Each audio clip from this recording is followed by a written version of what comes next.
Damn it all anyway. West hadn't realized the report he'd so carefully penned last night would be prophetic. The witch had escaped, he'd pursued. Now came the real problem, unavoidable. How could he explain not catching her when she'd become a spectacle? The answer was horribly plain. Right now, he couldn't explain it. Not in any way that wouldn't bring the worst down on both of them. If he arrested her here and now, West could make sure she wasn't stuck with the responsibility for the deaths back in the fortress. With a bit of help, he could find a loophole for her unlicensed spellcasting and keep her out of trouble altogether. He'd found them before for other rogue practitioners. Never a witch, of course, but there'd been sorcerers and hedge wizards aplenty who were bent on digging themselves into a deep hole and who he'd managed to slip through the cracks in the system.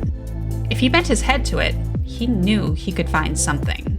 But if Narui got away, if she slipped through his fingers or he let her leave, then the situation would be out of his control. The Bureau's investigation of the Zerosian fort would be anything but casual. The Bureau's investigation of the Zerosian fortress would be anything but casual. And when any leads on Whistler frustrated them, as West knew they would, having explored that dead end for decades now himself, they'd be searching for clues on Narui above all else. Once they realized there was a history West hadn't told them in his report, he'd be pulled from the case, if not suspended from the Bureau altogether.